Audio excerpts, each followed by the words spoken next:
Thank you for joining us wherever you are. This podcast episode is brought to you by the Old Ways Actual Play team. This actual play uses the 7th edition Call of Cthulhu tabletop role-playing game rules by Chaosium. This actual play is performed by adults and in an adult setting. While we try very hard to stick to language for all ages, listeners should know that this podcast may include mature themes.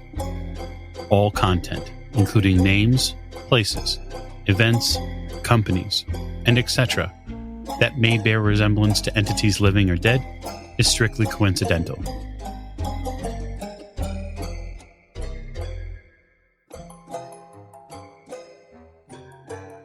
Thank you for joining us once again at the Old Ways Podcast. I am your keeper, James. I know not quite the name you were expecting, but don't worry, you will hear the name you were looking for.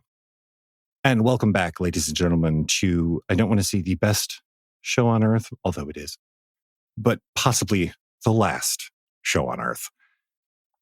And so without further ado, let's start off chapter 3 with finding out who is sitting down to this sumptuous meal. To my right is...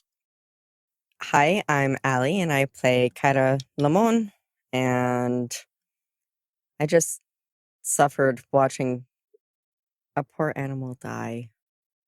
Oh no, an animal. Don't worry, that's probably the worst that you will encounter at this place. Don't worry, I'm sure you'll be fine. And next to Allie. Hi, I'm Rena. I'm playing Renata Wojcik, and germs everywhere. Oh God, they're touching me. I hate it. They're not just touching you. They've actually set up a small HOA on you, and you actually have you have some pretty nasty germs now that don't even, I'm sure, have names. And next at the table. Hi, this is Jake, and I'm playing Scotty Roush. And not only do I think the people we've come to save are dead, I think we are going to die. That's it. It's over. Game over, man. Well, you have made it more than 6 meters, but generally speaking, I mean, we'll see. We'll see how it shakes out for you. And lastly, at the table, but not leastly. Yeah, hi, this is Mike, and I'm playing Derek Muller, and I made good use of a pig, and that is the ground I'm going to stand on.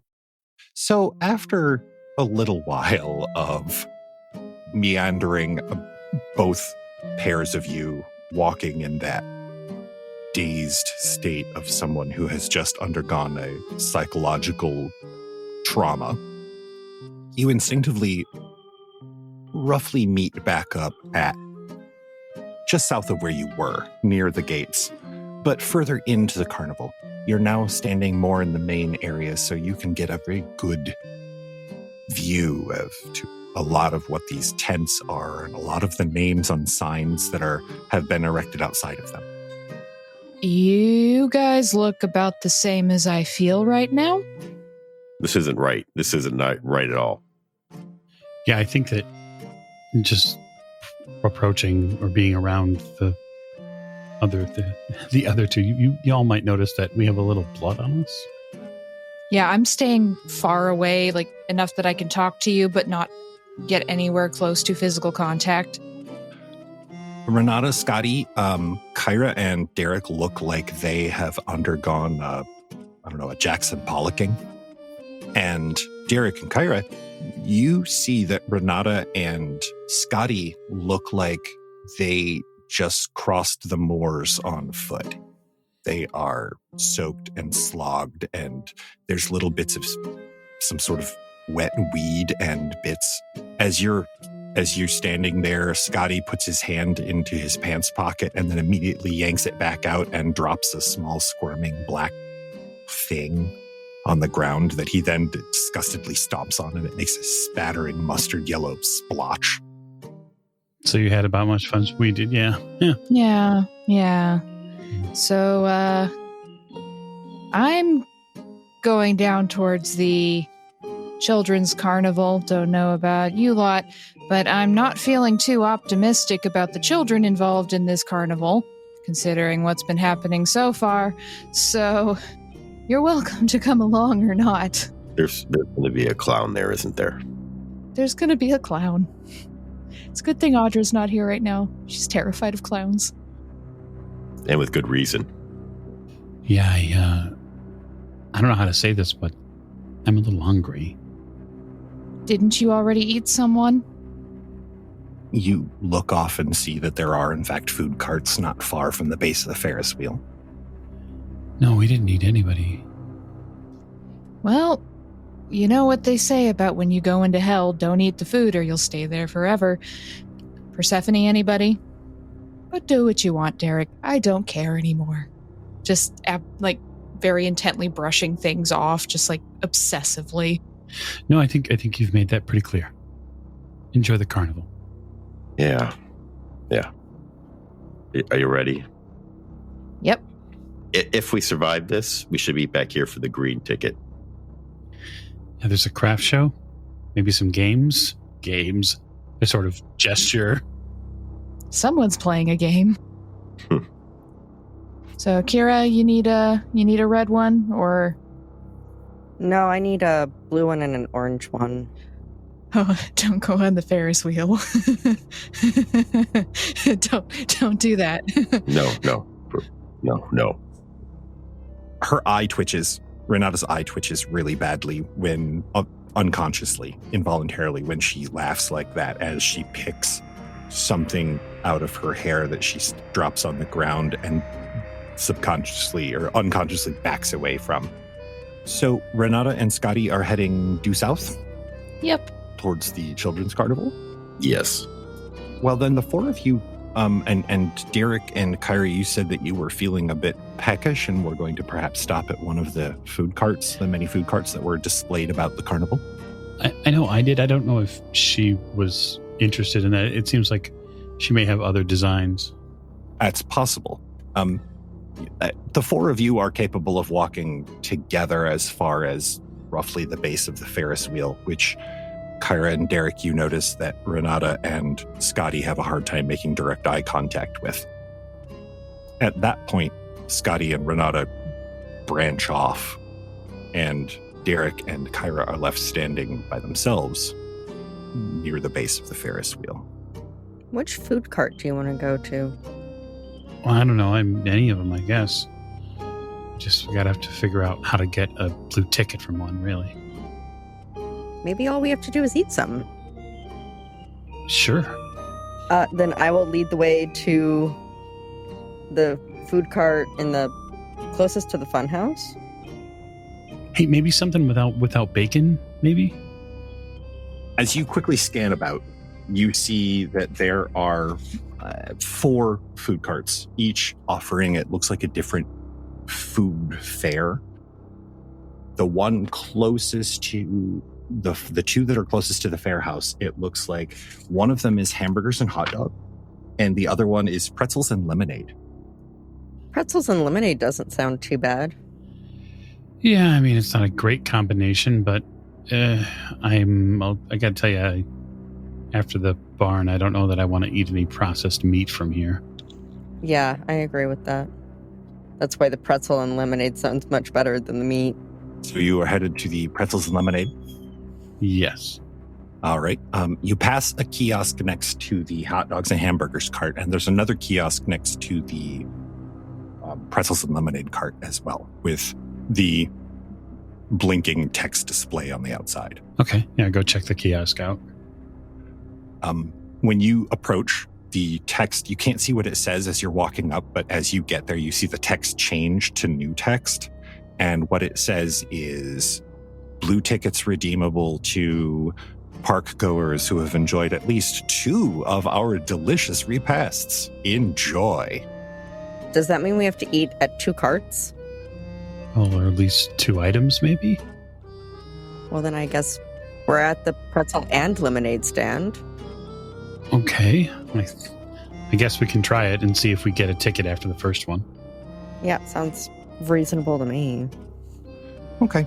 You walk up to the stand proper. First of all, in the average temperature out here, there's a noticeable chill as you approach this. The air that's coming out of here is very cool. There is, looks like a younger girl, or a younger woman, maybe 22, 23 years old, roughly, behind the counter, she's wearing a Game of Thrones Winter is Coming t-shirt. She has very bright green eyes as you approach, long black hair, and half of her mouth kind of curls up in an imp-like grin as you approach. She's looking at her painting her fingernails currently, and looks like she's tapping away on a cell phone. She quickly puts it down, face down, when she sees you approaching. Hi, welcome to Lemonade and Pretzels. What can I get you guys? I probably look stunned. You're here. Yeah, this is my job. This is where I work. It pays the bills, right? Sure. How about 2 pretzels and 2 lemonades? Can do. I'm fascinated to watch her work, and just to see another non sort of member of the collective be present physically. The place has been a ghost town, potentially quite literally, since we've arrived. So she turns on a heel after taking your order and quickly opens up a bin, pulls out lemon halves, and with hands much stronger than you would say that, with a hand strength that belays someone her size is, not really appropriate for someone her size, or proportional, I guess. She squeezes the lemons into the pitcher, throws in some sugar, maybe a little more than you would, but it'll at least be sweet. She then grabs a jug of water, or she turns to a jug of water, and she puts the glass pitcher under it, and she opens the jug. It's like one of those ones, the orange ones that they would have at summer camp, that has the orange drink in it. And she opens the fountain, and this somewhat beige water comes out that even at this distance you can see small bits floating in it. And she's humming a little tune. You're not sure what. It's maybe an off-key version of the Carousel tune. And she smiles back at you guys. So what brings you guys to the carnival tonight? Oh, we're looking for friends. Oh, yeah? Are they here too? I mean, lucky guys. I think so. I think they're here. We just haven't found them yet. What do they look like? Maybe I can help you find them. I'd be more than willing to help you guys with, she kind of leans over and looks at you, Derek, with, anything you need.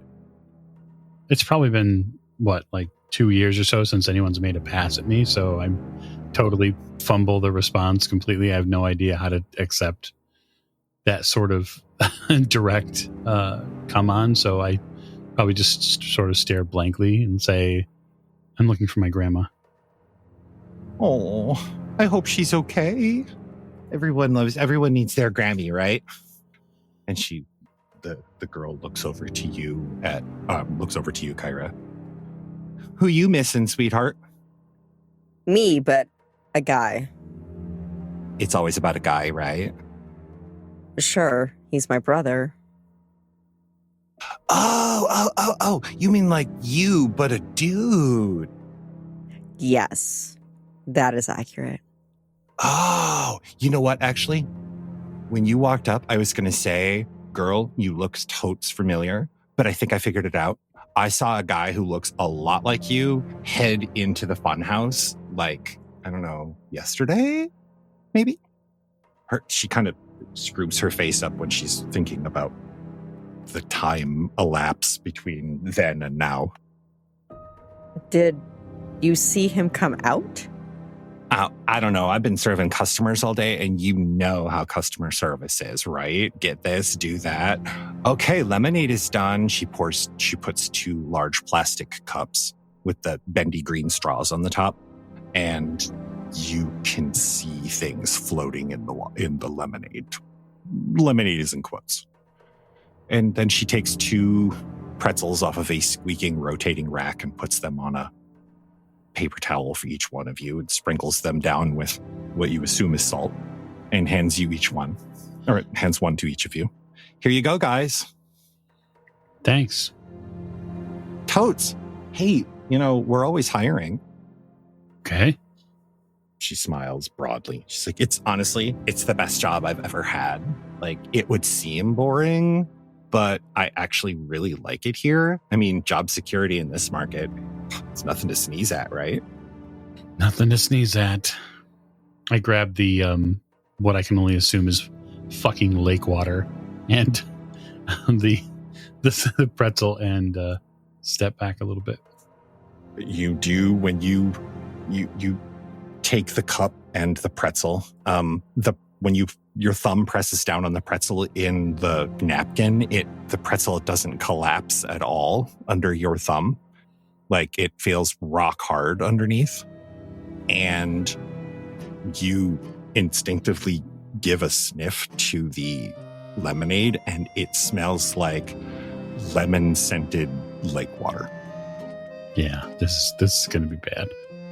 Okay, so I step away a little bit and sort of, I try not to look at it. I try not to think about it.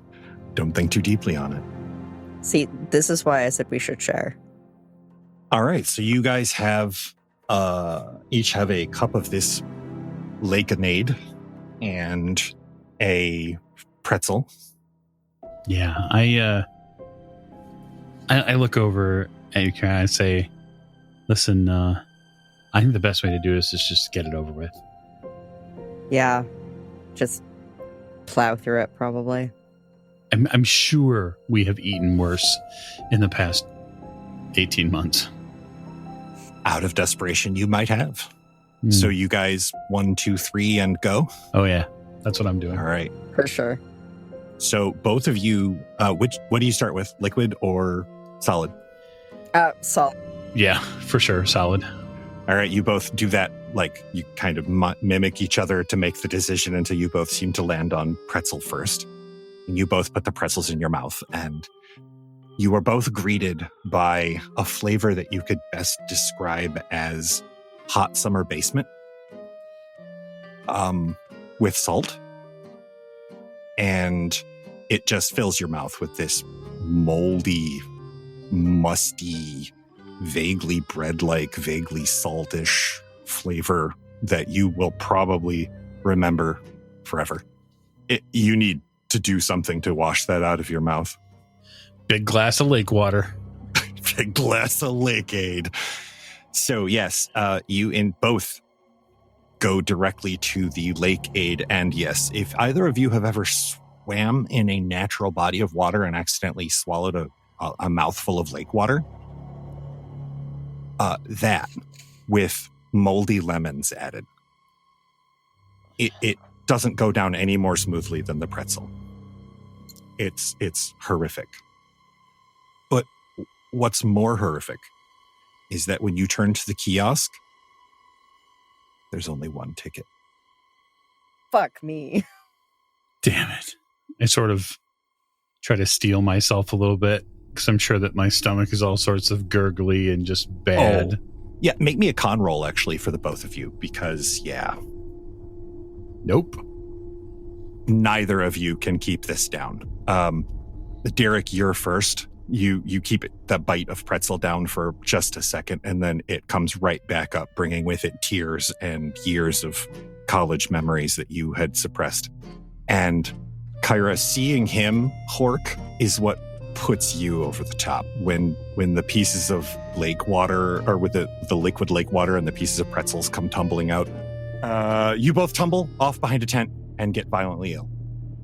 We will cut, while you guys are wiping tears away, to the other two of you, Renata and Scotty. You have arrived at a red and mustard yellow tent with a closed flap and a flag fluttering in the breeze. Here we go, I guess. Yeah, just rip the Band-Aid off. Listen, I'm just glad I don't have to eat anything horrific. Don't even want to think about what those two are doing up there. I don't know why they'd go to the food court. That was a terrible idea. Yep. I mean, who looks at this place and goes, yeah, I'm hungry. I'm going to go eat something. Mm-hmm. All right. Shall we? Yeah. Gloves? Sure. I hand him a pair of gloves. She pulls a pair of gloves out of the never-ending pocket of gloves that seems to that seems to have appeared in her coat. It just never runs Listen, out I of gloves. stocked up. I stocked up. So many germs in the world now. So many germs. You arrive at this tent again that says Children's Carnival. It looks like it's patterned like a big top. You know, it has that very big top feel. The flaps are closed, but they're not tied shut or anything. They're just closed. I'm not touching it. I'll touch it. I'll open up the flaps. You look inside, and the scene inside is a little disconcerting. Although that word has started to lose some meaning for you. To the left, there's a ball pit. Encased in a thick, looks like translucent casing, plexi of some sort.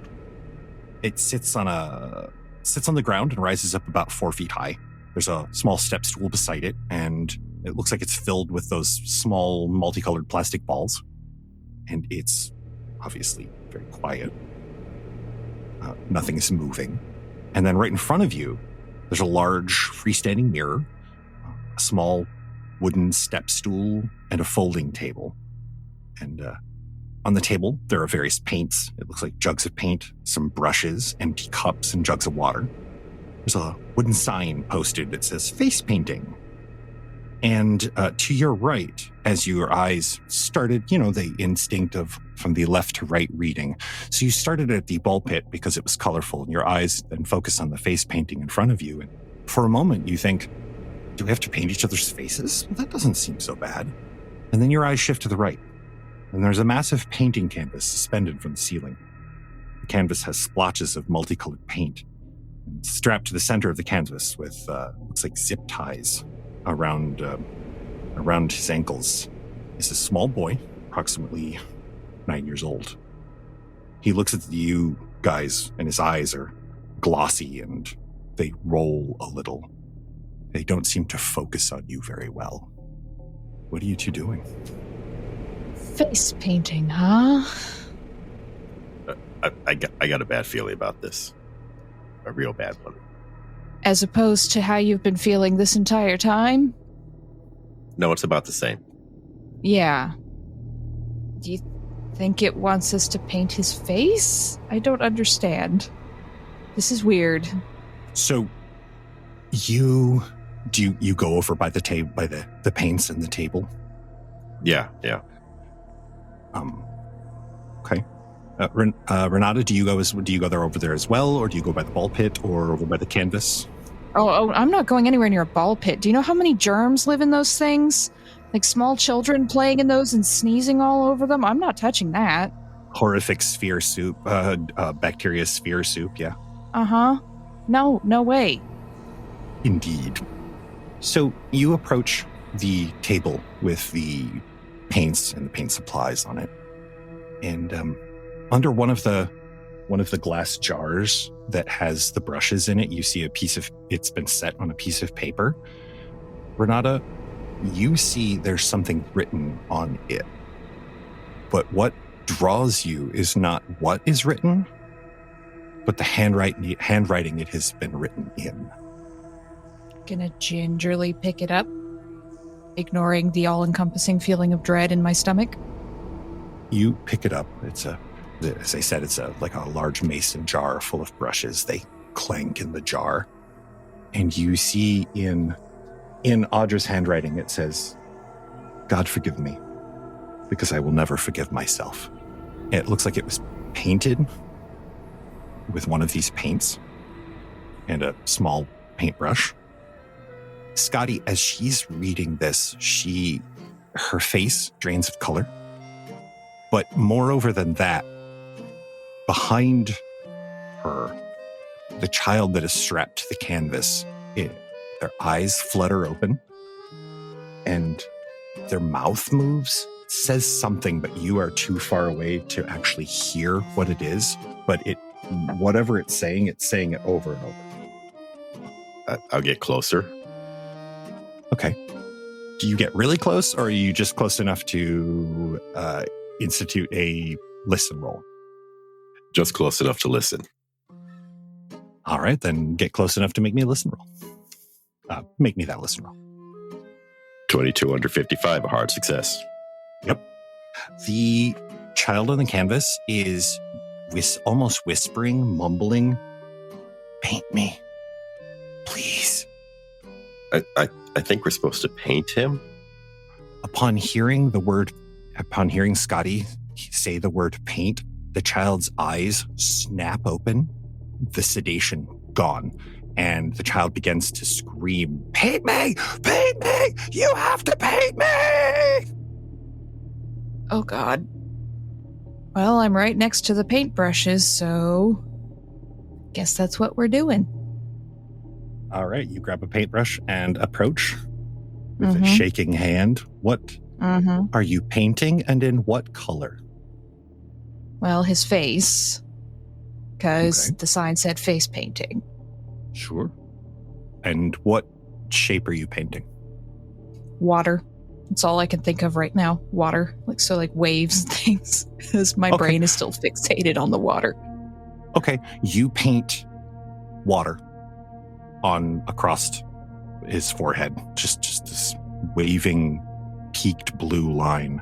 And the moment you finish, your eyes feel swimmy for a moment because you'd swear it moved. But moreover, you are gripped with a feeling of horror as the child on the canvas begins choking and water begins pouring out of his mouth. He's drowning. But the part that really gets down into your noodle is that even though he's drowning and coughing and cannot breathe, he has a dreamy, smiley look on his face while it's happening, as if he's enjoying this part. That's when you make me a sanity roll, Renata.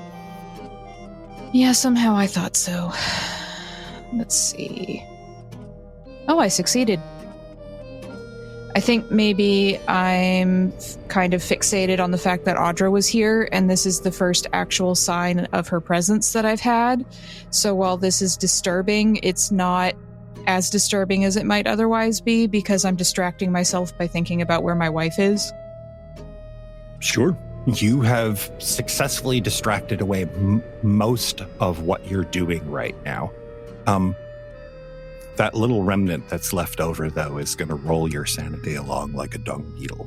So you're going to still take 2 points of sanity loss for the knowledge that you are an accomplice to this child's current condition, which does seem to be ebbing a little bit. And behind you, you hear the kiosk and spit out a ticket. Just one. Well, I'm going to grab that. With a hand shaking more than you feel it should for having just used a paintbrush, you grab the ticket. So there's a ball pit, huh? There is a ball pit. Shit. I guess I have to go to the ball pit. Like, I have a feeling we can't paint this kid twice. Renata's just laughing and her eyes are twitching, just clutching the ticket.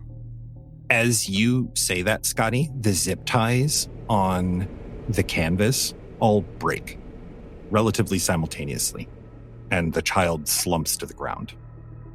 He gets up and, in a sleepwalking-like way, slowly walks between you as you're stunned by the fact that he's still walking, lake water still dribbling out of his mouth. And he climbs into the ball pit, just up over the step stool and down into the ball pit without hesitation until you can't see him anymore. And after a few more motions, the balls themselves settle and are motionless. Well then, I guess that's that. I have to go to the ball pit. Renata, you don't know Scotty very well, but you would guess he's probably not looking forward to that. No, I would guess not, but we all gotta do it. We all gotta do it. I did my part, now you do yours. So into the ball pit with you then, Scotty? Into the ball pit. Okay. You climb into the ball pit. And when you climb over the edge and down in, it's deeper than it looks like it should be, but you almost expected that. And as you climb in and you hear the rattling of the plastic balls as they settle around you, something brushes your leg. Oh, God. Make me a listen roll. It's a small cough. And it's down by your foot. I'll reach down. You feel a small, like a child's arm. I'll start pulling. Okay. With a small amount of effort, the child comes free of the plastic spheres that surround you both. Renata, he unearths maybe a 9-year-old, 10-year-old girl from this ball pit. She's wearing blue jeans with a butterfly on one knee and a t-shirt that has seen better days. She looks extremely sedated with eyes that are rolling in her. She's mumbling, not words, because you're holding her, Scotty, and you can hear. She's not mumbling words. She's just mumbling. That's not the same kid that went in a second ago, Scotty. Yeah, I know that. I pull her out and to put her on the edge of the pit. Okay. She's still sedated. And you see Renata standing there with a ticket for face painting and an empty canvas and a kiosk that has not yet spit out another ticket.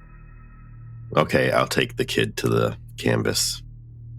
He hoists the child, Renata, passes you, puts the kid up on the canvas and starts strapping them in with zip ties from a small basket of them nearby. I need you to make me a sanity roll, Scotty. You know exactly what you're about to do. And I fail. Okay. Take 3 sanity loss, sir. Oh, good. His hands are shaking, and he's sweating as he does it. And after the 5th zip tie, one around each limb and then one around the neck, he has them in the same place as the other one was before. And with a hand that won't stop shaking, he lifts the paintbrush. Scotty, what are you painting? What do you think would be the least traumatic? I turn to Renata. Renata just starts laughing hysterically. Do you realize how fucked up that question is, Scotty? Do you realize just how completely motherfucking fucked up that is? Yeah, I do. It's still... Can you help me with this? I don't know, man. Grass? Okay. A cloud? I don't know. I'll paint a cloud on. You paint a cloud. On his cheek. Okay. There's no white paint, but there's a light gray. So you grab a light gray and paint a cloud on her cheek. And the moment you lift the brush off of her cheek, the hairs on your arms and the back of your neck and on the top of your head start to stand up. Oh no. All at the same time. I'm getting away from her. From her? Yeah. At the last second, when you turn and take 2 steps away, there is a searing white bolt of lightning that comes through the top of the children's tent, striking her directly in the cheek. The side of her head is seared like cooked flesh. You both take 2 sanity loss. I'm not even going to roll it for you. Seeing a child struck by lightning, it's just an instantaneous. It happens. No. That was so much worse. So much worse. Yep. And that smell causes you both to immediately vacate the children's tent in disgust and horror. You stumble out of the children's tent and see a very nauseous-looking Derek and Kyra exiting from behind one of the food carts. But did he get a ticket? At the kiosk that's right outside the tent, there is a ticket fluttering in the breeze. That's the important thing. Did we go through all this for nothing? That was so much worse. So much worse. That was so bad. So bad, man. All right, so it's really looking like maybe Derek has one more. Derek has 2 more tickets. Kyra has 1, and Who took the ticket from the food cart? Because there was only who took one. the blue ticket? Yeah. That's a good question. I'd like to say realistically me, because then I have to go to the funhouse by myself, whereas Derek can hit another food cart on the way to the games or the...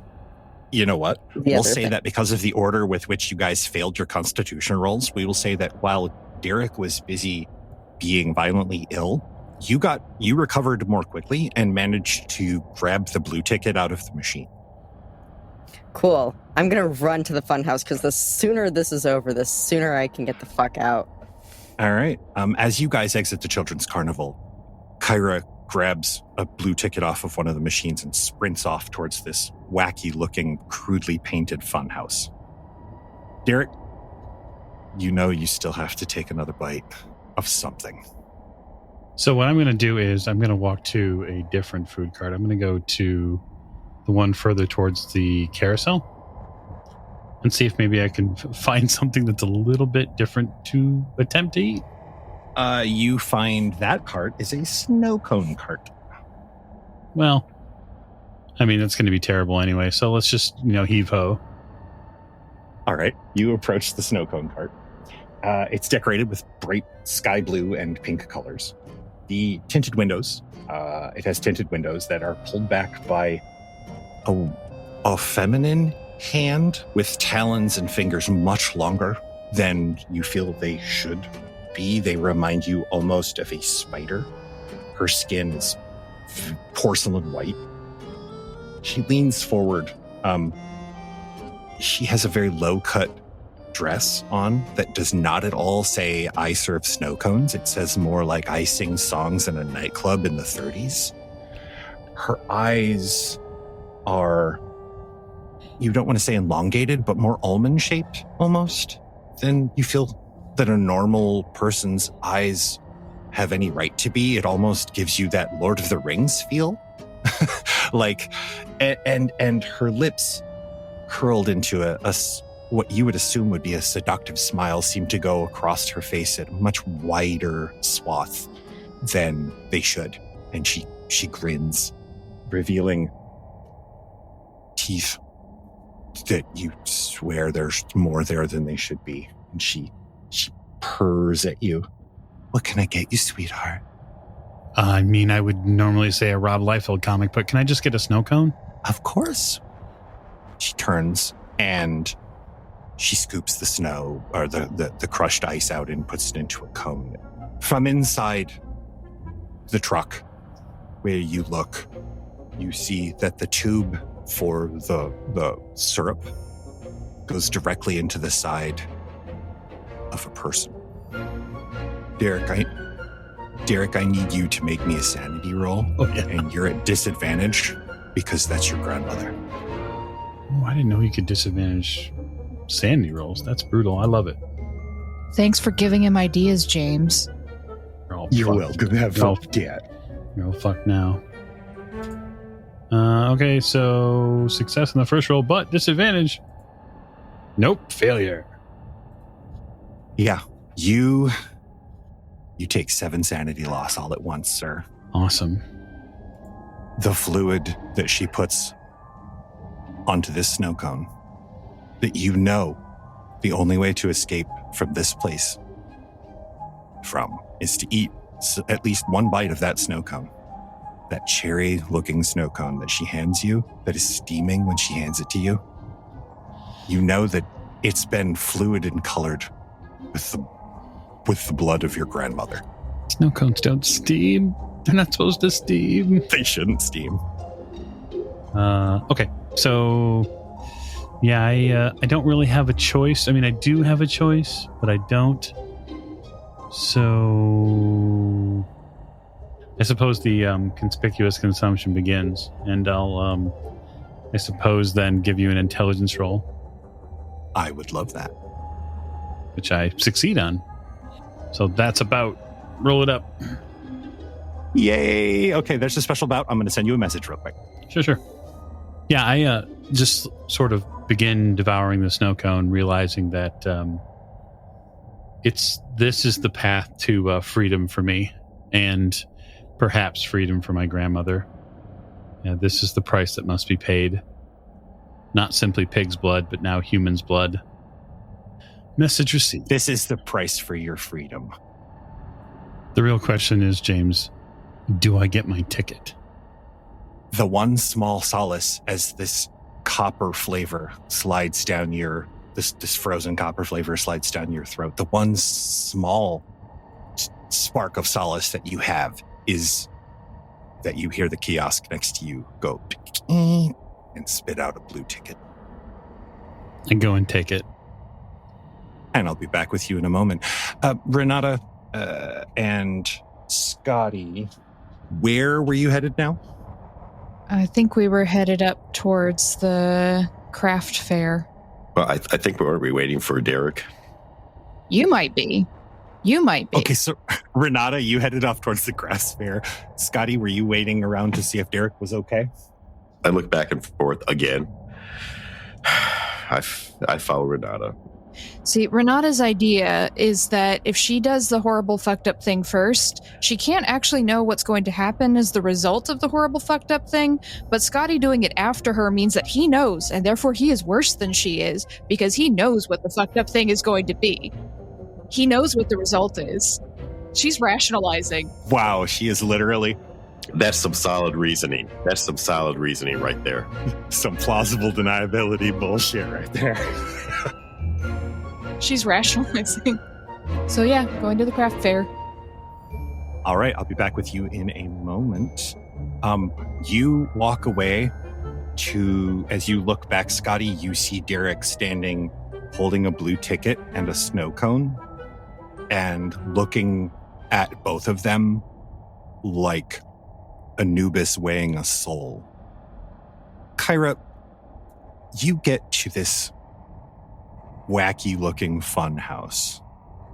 It's the sign on the out front says Captain Carcosa's Crazy House of Fun. And it says there are signs that say twists, turns, laughs, chills, reflections, a mirror maze, exclamation point. Oh, I hate that. All right. Can I just go in?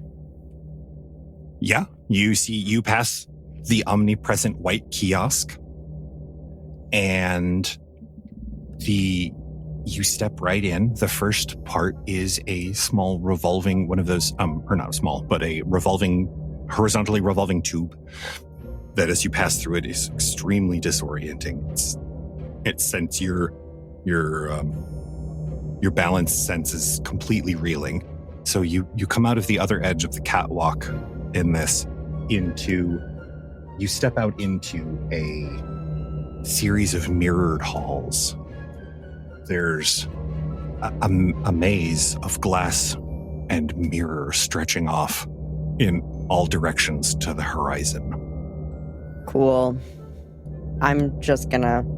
Can I just kind of try to power my way through it? Rush along with, like, one hand on the wall? You can. You begin rushing along.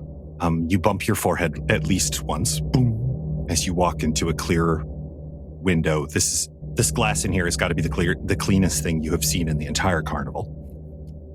And you're turning and you're disoriented because you keep seeing your own reflection right in front of you. And about the fourth turn, you turn and your reflection doesn't turn. It stays stationary. And you blink once and you realize that's not your reflection. It's just someone that looks a lot like you. Is that my brother?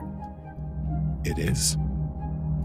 He's separated from you by many panes of glass, and you're not sure what direction he's in because of the mirrors. Stay right there. I'll find you. And I'm gonna, like, do the best I can to, like, kind of to try to like kind of follow where his reflection is so that I can hopefully make it to him. Okay. Because hopefully he didn't move. He's following, like his vision is following you, and he pounds on the glass on his side once, and you hear a very faint boom, boom, boom.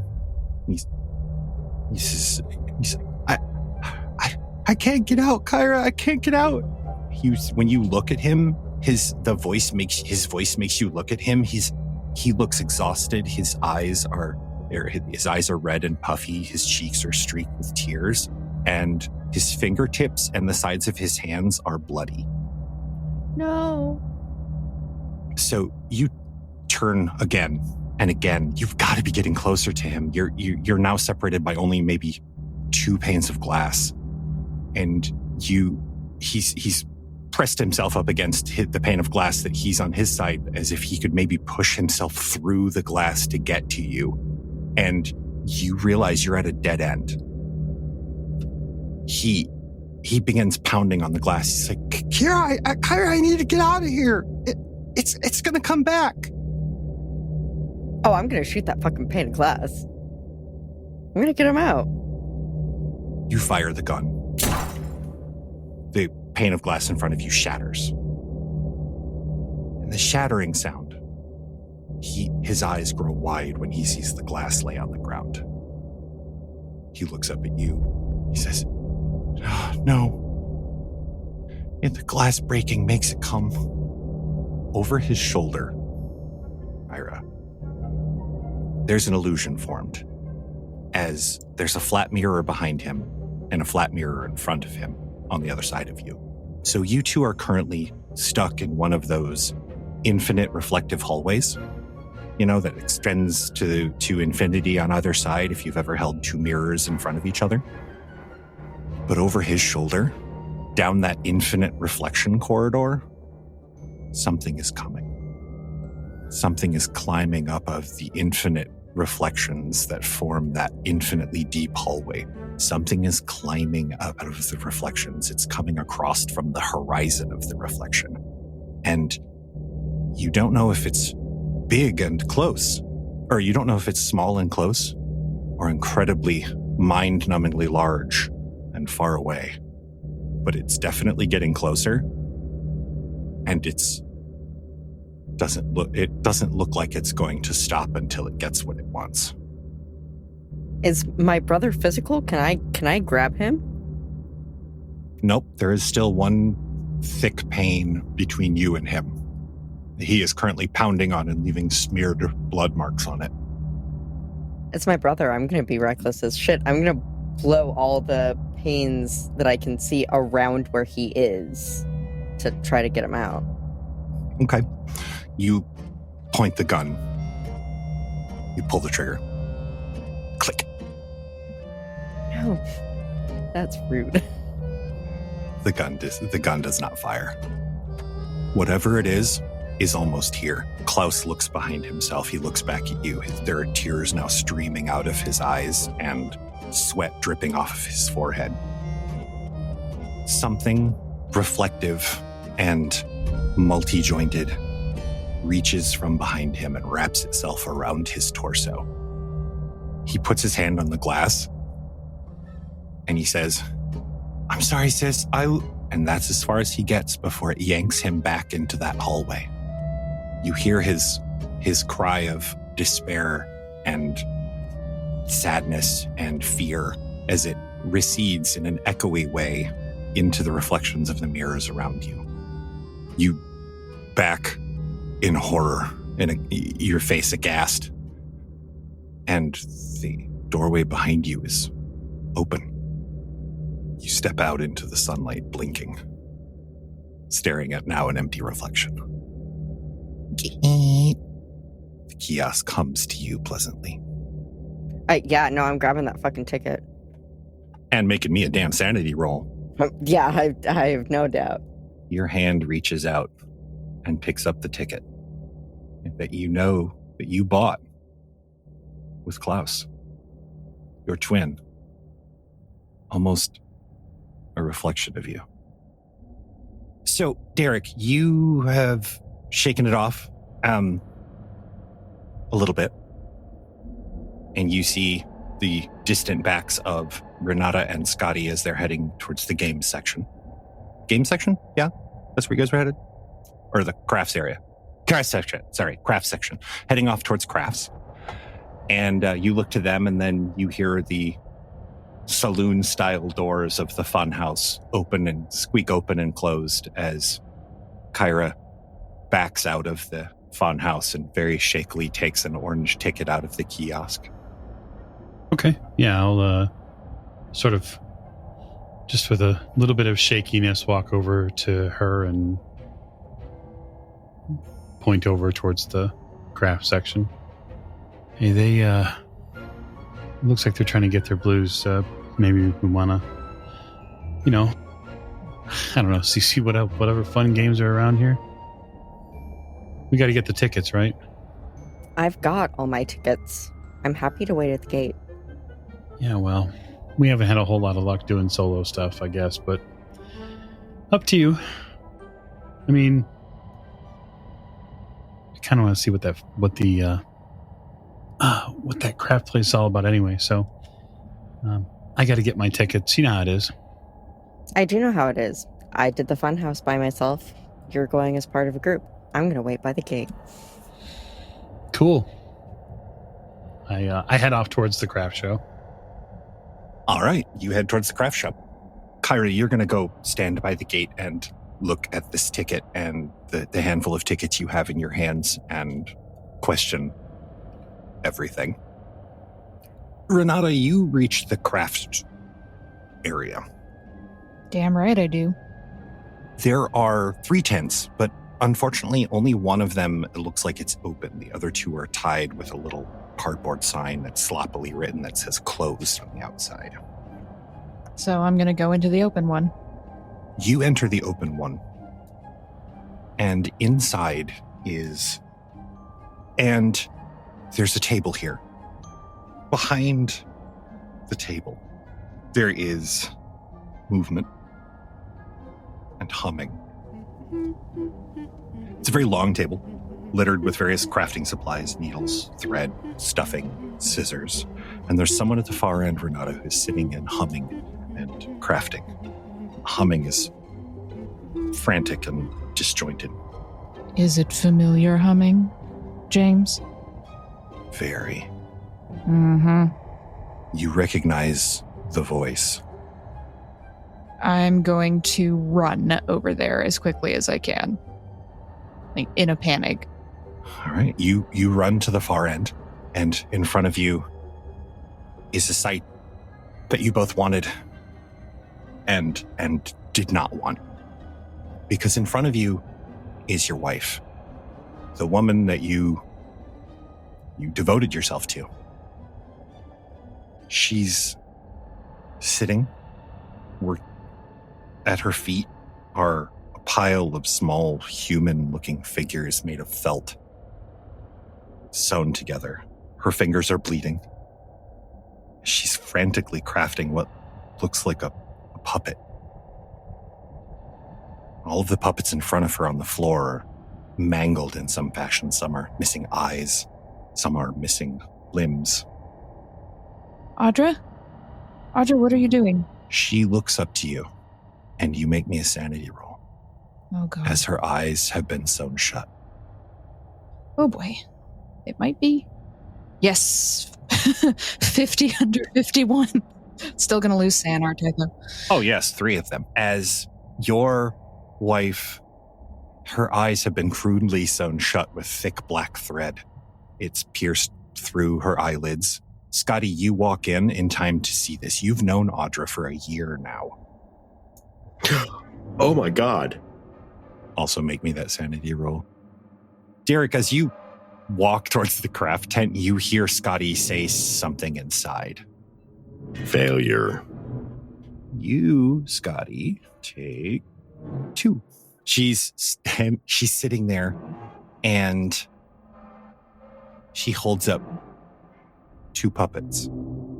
One looks like you, Renata, and the other one looks like Scotty. I'm going to take them, if she lets me take both. She absolutely does. And then she turns suddenly, and she lifts a sign that says showtime. And she gets up from the chair, and she goes behind a curtain. A small light comes up, Derek, as you enter the tent. The three of you see curtains pulled to the side and a small show area with Audra on one side, who is dressed in maybe a peasant garb with an odd hat that curls forward. She has rouge on her cheeks suddenly. And on the other side, Scotty, your heart skips a beat as you see Caitlin walk onto the side. You can only see them from the hips down. Caitlin has a red, jangly hat, also has rouge on her cheeks, and is wearing a comically large fake nose that's kind of curled down. And she's holding a large, blunt 2x4 with nails sticking out of it. A sign unrolls, a banner unrolls from the top of the stage that says, Punch and Judy, please enjoy. Caitlin advances on Audra. Audra jiggles a little, almost like a hand puppet. She looks in your direction, and you feel like she's locked eyes with you, like 1,000 times across the room when you were at a boring party of some artistic producer that wanted to utilize your photos. And she communicated to you with just a look that said, let's go home. That look, that feel, but with lids that are sewn shut, this almost yarn-like thread. And before you could move, the 2x4 comes down. The first time. I'm going to drop to the ground and look around at the puppet she was making. Is there one that looks like Caitlin? There is one that looks like Caitlin. I'm going to rip the fucking arms off it. Okay. Scotty, you see Renata grab a puppet from the floor that's holding a 2x4 and wearing a police uniform. It has a little bow on its head, and it's wearing you note that there are little pieces of mirror glued to its face, Renata, as you rip its arms off. Scotty and Renata and Derek, I need all of you to make me a disadvantaged sanity roll as Caitlin turns and looks at the three of you, and both of her arms physically violently detach from her body and spray you with the warm fluid that ordinarily keeps her alive. Oh, 49. 1 over. Great. All right. Failure. So, per the handout. Per the handout, you don't need to worry about that, Mike. In fact, nope. In fact, seeing this, Mike, is a fairly good time for you to make your case, considering they both lose 4 sanity minimum. Oh, yeah. So I sort of kick into high gear a little bit. I'm going to clap. Yay! Derek begins to applaud as Audra slumps forward over the edge of this stage. What the hell, man? Scotty, your sister's arms just violently came off her body. You are sprayed with the fluids that were inside of her. And how much sanity have you lost this game, Scotty? 10. Ballpark. 10? Oh, fantastic. Yeah. Renata, how much about you? Oh, I just hit my temporary insanity mark with that loss, so... Oh, good. All right. Kyra, distantly across the carnival, you hear laughter. One voice you recognize, and then another one, and then a third. Applause? Are they laughing and clapping? Are they enjoying themselves? Derek, you begin applauding, appreciating this beautiful show. Renata and Scotty, the horror of seeing the sinew from Caitlin's arms stretched out and seeing the blood spatter on you has made you open your eyes to what is really happening here. You're home. Renata, the only way you get to stay with Audra, the woman who means everything to you, is to stay here. Scotty, maybe you can save Caitlin. This carnival seems capable of incredible things. Kyra, you wait 10, 15 minutes. What are you doing? I was going to say, Renata? I was going to run up to Audra and make sure she was still alive after she got hit. And I was just going to hold her and tell her I was never leaving her again and she was never going anywhere without me ever, ever, ever. Just like crying blood everywhere. She is still breathing, and her eyes roll, and she pulls you close and whispers into your ear, "He loves you as much as I do." Ew. Kyra, you wait for 15 minutes, half an hour. They're not coming. Yeah, no. It's a fucking creepy carnival. I have everything I need to go. I'm gonna go. Do you dip? Oh, yeah, for sure. Okay, then I need one last sanity roll from you as you realize that if you leave without them, they're probably not coming out. And at one point over your sanity, you walk to the kiosk, the final kiosk, with every voice in your head telling you that everyone you've known for the last 2 years that has kept you alive, kept you sane, made life worth living, has now been consumed by the place at your back. And as you feed your 3 tickets into the kiosk, the third ticket goes in. The kiosk makes a pleasant little an animation of tiny balloons goes across the monochrome screen, and you hear a little click inside of the turnstile kiosk. Almost more to see if it works or not. You walk through it, and that wave of dizziness and nausea spreads over you again as you find yourself standing in the parking lot. You look behind you. There's a dark, small, empty, lifeless carnival. Looks like it's been closed for years. There's no food smell. There are no lights. And most importantly, there's no one that you knew that you went in with. And with that, final sanity loss, you sink to your knees in this parking lot, unsure that you can go on, as you hold this map in your hands that outlines the amazing, funny times that you had at the Carousel Carnival. Thank you for listening, ladies and gentlemen. I enjoyed running it. I hope you enjoyed it as much as I did. This is, of course, an abridged version. I didn't want to run the whole thing because there are so many delicious, meaty bits in this adventure that I really think you guys should pick it up. Run it for your friends, run it for your enemies, because it'll keep them up at night. And I want to thank my table. I want to thank Mike. I want to thank Jake, Rena, Allie. Thank you guys so much for being with me and for letting me take you on this funny little trip. And we will see you guys next time.